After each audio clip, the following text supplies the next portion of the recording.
Hello friends, അപ്പം നമ്മളിന്നിവിടെ വന്നേക്കുന്നത് നമ്മുടെ ഒരു നാച്ചുറൽ ഡൈ എങ്ങനെയാണ് തയ്യാറാക്കുക എന്നുള്ളൊരു വീഡിയോ ആയിട്ടാണ്. നല്ല അടിപൊളിയായിട്ട് നമുക്ക് മുടിയൊക്കെ കറുത്ത് കിട്ടും. നമ്മളിനിയിപ്പോൾ കെമിക്കലൊന്നും ചേർത്ത് ചെയ്യാൻ നിൽക്കണ്ട. ഇതുപോലെ നിങ്ങളൊരു ആഴ്ച 2 പ്രാവശ്യം ചെയ്യുകയാണെങ്കിൽ നിങ്ങൾക്ക് മുടി നല്ല കട്ട കറുപ്പായിട്ട് കിട്ടും കേട്ടോ. അപ്പം നമുക്ക് അതിന് വേണ്ടിയിട്ട് ആദ്യം ഒരു പാത്രത്തിൽ 2 ഗ്ലാസ് വെള്ളം എടുത്തിട്ടുണ്ട്. നമുക്കിനി ഇതിലേക്ക് ചെമ്പരത്തിയുടെ പൂവാണ് ഇട്ട് കൊടുക്കേണ്ടത്.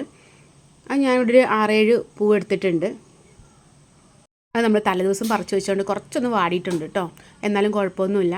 പിന്നെ ഇതാ നമ്മൾ ഈ വാഴക്കൂമ്പിൻ്റെ പുറത്തെ ഈ തൊലി ഉണ്ടല്ലോ, നമുക്കിതൊന്ന് ചെറുതാക്കി ഒന്ന് അരിഞ്ഞിട്ട് കൊടുക്കാം. ഇത് മുടി കറുത്ത് വരാൻ വേണ്ടി മാത്രമല്ല കേട്ടോ, നമ്മുടെ തലയ്ക്ക് നല്ല മുടി വളരാനും നല്ല തണുപ്പും നല്ലൊരു മരുന്നായിട്ട് നമുക്കിത് ഉപയോഗിക്കാം. ഇനി നമുക്കിതിലേക്ക് ചേർത്ത് കൊടുക്കുന്നത് നമ്മൾ ദന്തപാലയുടെ ഇലയാണ് കേട്ടോ. ഈ ഇല നമ്മൾ വെറുതെ വെളിച്ചെണ്ണയിൽ ഇട്ട് വെച്ചാൽ തന്നെ നന്നായിട്ട് കളറ് ഒരു വയലറ്റ് കളറായി കിട്ടും. അത് നമുക്ക് താരനൊക്കെ നന്നായിട്ട് പോവാൻ സഹായിക്കും കേട്ടോ. ഈ ഒരു ഇല നമ്മുടെ കയ്യിൽ ഇല്ലയെന്നുണ്ടെങ്കിൽ നമുക്ക് നമ്മുടെ നീലയമരീൻ്റെ ഇലയില്ലേ, അതോ അതിൻ്റെ പൊടിയോ എന്താണെങ്കിലും നമുക്ക് ഇട്ട് കൊടുക്കാം. ഞാൻ ആ ഇലയെല്ലാം ഒന്ന് ചെറുതാക്കി മുറിച്ച് ഇതിലേക്ക് ഇട്ട് കൊടുത്തിട്ടുണ്ട്. ഇനി നമുക്ക് ഇതിലേക്ക് വേണ്ടത് ചായപ്പൊടിയാണ്. നമുക്കതൊരു 3 ടീസ്പൂണോളം ചായപ്പൊടി ഒന്ന് ഇട്ട് കൊടുക്കാം. ഈ ഒരു മിക്സ് നമ്മൾ ഒരു പ്രാവശ്യം മാത്രമായിട്ട് തേക്കരുത്, നമുക്ക് 2 പ്രാവശ്യമായിട്ട് ഒന്ന് തേച്ചിട്ടെടുക്കണം. നമ്മളിതിന് അടുപ്പത്ത് വെച്ചിട്ട് ഇപ്പോൾ 2 ഗ്ലാസ് വെള്ളം ഒഴിച്ചത് നമ്മൾ 1 ഗ്ലാസ് ആവുന്നത് വരെ നന്നായിട്ടിത് തിളപ്പിച്ചെടുക്കണം കേട്ടോ. ഇത് നമ്മൾ ആഴ്ചയിൽ 2 പ്രാവശ്യം ചെയ്യുകയാണെന്നുണ്ടെങ്കിൽ മുടി നന്നായിട്ട് കറുത്ത് കിട്ടുകയും ചെയ്യും. അത് മാത്രമല്ല നമുക്ക് നന്നായിട്ട് ലാസ്റ്റ് ചെയ്യുകയും ചെയ്യും. ഈ സമയം നമുക്ക് പനിക്കൂർക്കയുടെ ഇല ഒരു 2-3 ഇല ഇട്ട് കൊടുക്കുകയാണെങ്കിൽ നീരിറക്കോ അങ്ങനെ നീർദോഷമൊക്കെ ഉള്ളവർക്ക് നല്ലതാണ്. അങ്ങനെ അസുഖങ്ങളൊന്നും വരില്ല. നമ്മുടെ ഇത് നന്നായിട്ട് കളറൊക്കെ മാറി വരുന്നുണ്ട്.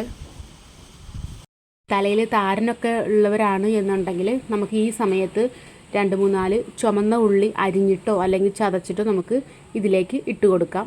എന്നാൽ ചുമന്നുള്ളി ആണെന്നുണ്ടെങ്കിൽ നന്നായിട്ട് താരനൊക്കെ പോയി കിട്ടും കേട്ടോ. അത് മാത്രമല്ല നമ്മുടെ തലയ്ക്ക് നല്ല തണുപ്പുമാണ്, നമുക്ക് മുടി വളരാനൊക്കെ സഹായിക്കും. അതുപോലെ താരനുള്ള ഭാഗത്ത് നമ്മൾ ചെറിയ ഉള്ളിൻ്റെ നീരുണ്ടല്ലോ, അത് നമുക്ക് ജസ്റ്റ് ഇങ്ങനെ ഉരച്ച് ചെറിയ ഉള്ളി കട്ട് ചെയ്തിട്ട് അതിങ്ങനെ ഉരച്ച് കൊടുക്കുകയാണെന്നുണ്ടെങ്കിൽ നമ്മുടെ തലയിലെ താരൻ നല്ല കുറവുണ്ടാകും. അപ്പോൾ ഇതാ നമ്മുടെ മിക്സ് പകുതിയായി കിട്ടിയിട്ടുണ്ട്. ഇനി നമുക്കിതൊന്ന് ചെറിയ അരിപ്പയിലൊന്ന് അരിച്ചെടുക്കണം കേട്ടോ. പക്ഷേ ചെറിയ അരിപ്പയിൽ അരിച്ചാൽ നമുക്ക് ഒരുപാട് വേസ്റ്റ് ബാക്കിയാവും. അപ്പോൾ നമുക്കത് വേണമെങ്കിൽ വലിയ കണ്ണിയുള്ള അരിപ്പയിൽ വേണമെങ്കിൽ നമുക്കതൊന്ന് അരിച്ചെടുക്കാം. ഞാനെന്തായാലും ഇങ്ങനെ അരിച്ചെടുത്തിട്ടുണ്ട്. ഞാനിതെല്ലാം തലേദിവസം രാത്രി ആട്ടോ ചെയ്ത് വെക്കുന്നത്. അങ്ങനെ ആകുമ്പം നമുക്ക് രാവിലെ തന്നെ ഇത് ഉപയോഗിക്കുന്ന രീതിയിൽ ആയി കിട്ടും. ഇനി വൈകുന്നേരമാണ് ചെയ്യുന്നതെന്നുണ്ടെങ്കിൽ രാവിലെ ചെയ്ത് വെച്ചാലും മതി. നമ്മളതിൻ്റെ നീരൊക്കെ മാറ്റി വെച്ചിട്ടുണ്ട്. ഇത് എൻ്റെ മിക്സ് നമുക്ക് ഒരു മിക്സീൻ്റെ ജാറിലോട്ട് ഇട്ട് കൊടുക്കാം. ഇതെല്ലാം നമുക്ക് നന്നായിട്ടൊന്ന് അരച്ചെടുക്കണം കേട്ടോ. ഇനി അതിലേക്ക് നമുക്ക് കുറച്ച് സാധനങ്ങളൂടെ ചേർത്ത് കൊടുക്കാനുണ്ട്. നമ്മൾ ഒരു പിടിയോളം മൈലാഞ്ചിയാണ് കേട്ടോ ഇട്ട് കൊടുക്കുന്നത്. മൈലാഞ്ചിയുടെ ഒപ്പം തന്നെ നമുക്ക് ഒരു പിടിയോളം കറിവേപ്പിലയും കൂടെ ഇട്ട് കൊടുക്കാം. ഇനി നമുക്ക് നേരത്തെ നമ്മൾ മാറ്റി വെച്ചിട്ടില്ല, ആ കപ്പിൽ കുറച്ച് അതിൻ്റെ ചാറ് കിട്ടിയിട്ടുള്ളത് മാറ്റി വെച്ചിട്ടുണ്ടായിരുന്നു. നമുക്കത് കുറേശ്ശെ ഒഴിച്ചു കൊടുത്തിട്ട് നമുക്ക് നന്നായിട്ടൊന്ന് അരച്ചെടുക്കാം. അത് തന്നെ നമ്മൾ മുഴുവനായിട്ട് ഇട്ട് കൊടുക്കണ്ട, കുറേശ്ശെ ഒഴിച്ചു കൊടുത്താൽ മതി കേട്ടോ. നമുക്കിവിടെ കണ്ടില്ലേ ഇങ്ങനെ അരഞ്ഞ് കിട്ടിയിട്ടുണ്ട്. ഓൾറെഡി നമ്മളത് നന്നായിട്ട് വെന്തത് കൊണ്ട് പെട്ടെന്ന് അരഞ്ഞു കിട്ടും കേട്ടോ. ഇനിയിപ്പോൾ ഇത്ര വലിയ ജാറിൽ ചിലപ്പം അരയ്ക്കാൻ പാടാണെന്നുണ്ടെങ്കിൽ മിക്സിൻ്റെ ചെറിയ ജാറിലോട്ടിട്ട് ഒന്ന് അരച്ചെടുത്താൽ മതി. ഇനി നമുക്ക് ബാക്കിയുള്ള ആ ചാറും കൂടെ നമുക്കിതിലേക്ക് ഒഴിച്ചു കൊടുക്കാം. നമുക്ക് ഇനി ഇത് ഒന്ന് അരിക്കണം കേട്ടോ. ഇനി നമ്മൾ പറ്റ ചെറിയ അരിപ്പ് എടുക്കരുത്. അങ്ങനെയാണെന്നുണ്ടെങ്കിൽ തീരെ നമുക്കിതിൻ്റെ ആ നല്ലോണം അരഞ്ഞ ഭാഗം ഉണ്ടല്ലോ അത് നമുക്ക് കിട്ടില്ല. അപ്പം നമ്മൾ കുറച്ച് വലിയ ജ്യൂസൊക്കെ അരിക്കുന്ന അരിപ്പുണ്ടല്ലോ, നമുക്ക് അതിലൊന്ന് അരിച്ചെടുക്കണം. നമുക്കൊരു ചീനച്ചട്ടി എടുക്കണം. നമ്മുടെ കയ്യിൽ ഇരുമ്പിൻ്റെ ചീനച്ചട്ടി ഉണ്ടെങ്കിൽ അതാണ് ഏറ്റവും ബെസ്റ്റ്. അപ്പോൾ നമുക്കിത് അതിലേക്കൊന്ന് ഒഴിച്ചു കൊടുക്കാം. ഇതുപോലെ വലിയ കണ്ണിയുള്ള അരിപ്പ് എടുക്കണം കേട്ടോ, അല്ലാന്നുണ്ടെങ്കിൽ തീരെ നമുക്ക് അത് കിട്ടില്ല. നമുക്കിതെല്ലാം നന്നായിട്ടൊന്ന് അരിച്ചെടുക്കാം.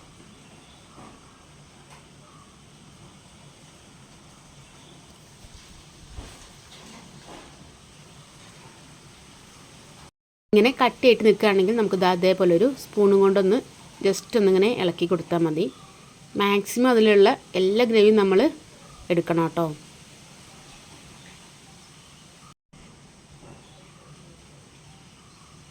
കുറച്ചുകൂടി വലിയ കണ്ണിയുള്ള അരിപ്പയാണെങ്കിലും കുഴപ്പമൊന്നുമില്ല. നമ്മളതിൻ്റെ വേസ്റ്റ് മാത്രമേ ബാക്കിയാക്കുന്നുള്ളൂ.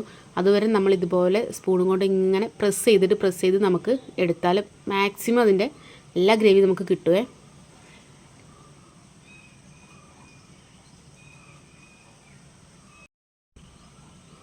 ഇത്രയും വേസ്റ്റ് നമുക്ക് ബാക്കിയായിട്ടുണ്ട് കേട്ടോ. അതും കൂടി നമ്മൾ ജസ്റ്റ് ഒന്ന് അമർത്തി കൊടുത്ത് എടുത്തിട്ടുണ്ട്. ഇനി നമുക്കത് നേരെ അടുപ്പത്ത് വെച്ചിട്ട് ഒന്ന് കുറുക്കി എടുക്കണം. നമുക്കിത് പെട്ടെന്നൊന്നും ഇത് കുറുകി വരില്ല. നമ്മളെന്തായാലും ഇതിലത്തെ ഈ വെള്ളമയമൊക്കെ ഒന്ന് മാറി കുറുകി വരാൻ വേണ്ടിയിട്ട് ഒരു 10-15 മിനിറ്റോളം എന്തായാലും നമ്മളിത് അടുപ്പത്ത് വെച്ചിട്ട് ഇളക്കി കൊടുക്കുക വേണം. ഇത് നമ്മൾ എളുപ്പം വറ്റി വരാൻ വേണ്ടിയിട്ട് നമ്മൾ തീ കൂട്ടി വയ്ക്കരുത്. ലോ ഫ്ലെയിമിൽ ഇട്ടിട്ട് തന്നെ നമ്മളിത് ഇളക്കി വറ്റിച്ചെടുക്കണം കേട്ടോ. ഇത് നന്നായിട്ട് തിളച്ച് വന്നിട്ടുണ്ട്. തിളച്ച് വന്നതിന് ശേഷം നമുക്ക് ലോ ഫ്ലെയിമിലേക്ക് മാറ്റണം.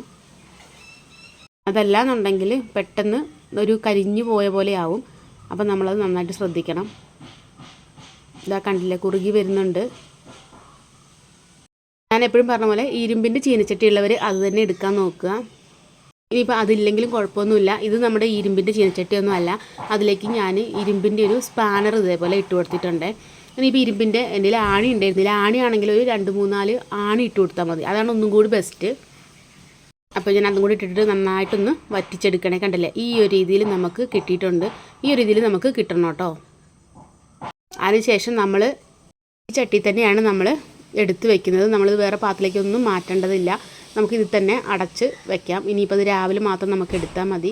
രാവിലെ കണ്ടില്ലേ, ആ ഇരുമ്പിൻ്റെ അവിടെ ചേർന്ന് നല്ല കറുത്ത ഭാഗമായിട്ടുണ്ട്. അത് ഒരു പ്രശ്നവുമില്ല. നമുക്കിത് മിക്സ് നന്നായിട്ട് കറുത്ത് വരും. ഇനി നമുക്കതൊരു പ്ലേറ്റിലേക്കൊന്ന് മാറ്റാം. ഇത് നമുക്ക് നന്നായിട്ട് അത്യാവശ്യം നന്നായിട്ട് നരച്ച മുടിയാണെന്നുണ്ടെങ്കിൽ നമുക്ക് ഒരാൾക്ക് തേക്കാനുള്ളതേ ഉണ്ടാവുള്ളൂ കേട്ടോ. ഒരു പാക്കെന്ന് പറഞ്ഞാൽ നമുക്ക് മുടി കളറിന് മാത്രമല്ല, നമ്മുടെ താരം പോകാനും അതിൽ മുടി വളരാനും നല്ല കട്ടിയോടുകൂടി വളരാനൊക്കെ പറ്റിയൊരു പാക്കാണ് കേട്ടോ ഇത്. അപ്പോൾ അതെല്ലാവരും വീട്ടിലൊന്ന് ട്രൈ ചെയ്ത് നോക്കണം. അപ്പോൾ ഞാൻ എന്തായാലും ഇത് തലയിൽ തേച്ച് കൊടുക്കാനുള്ള പരിപാടിയാണ്. അപ്പോൾ നമ്മളിത് രാവിലെ എല്ലാം എടുത്തു വെച്ചു. അപ്പോൾ ഇത്രയേ ഉള്ളൂ വീഡിയോ. നിങ്ങൾക്ക് ഇഷ്ടപ്പെടുകയാണെന്നുണ്ടെങ്കിൽ ലൈക്ക് ചെയ്യാനും കമൻറ്റ് ചെയ്യാനും സബ്സ്ക്രൈബ് ചെയ്യാനും ഒന്നും മറക്കരുത്. അപ്പോൾ ഞാൻ നേരെ ഏട്ടൻ്റെ തലയിൽ തേച്ച് കൊടുക്കാനുള്ള പരിപാടിയാണ്. ഇത് അത്യാവശ്യം നല്ലോണം നരച്ചിട്ടുണ്ടായിരുന്നു കേട്ടോ. അപ്പം ഞാനതൊന്ന് പാക്ക് തേച്ച് കൊടുക്കുകയാണ്. അപ്പം നമുക്ക് പുതിയൊരു വീഡിയോ ആയിട്ട് അടുത്ത ദിവസം കാണാം. Okay, tata, by.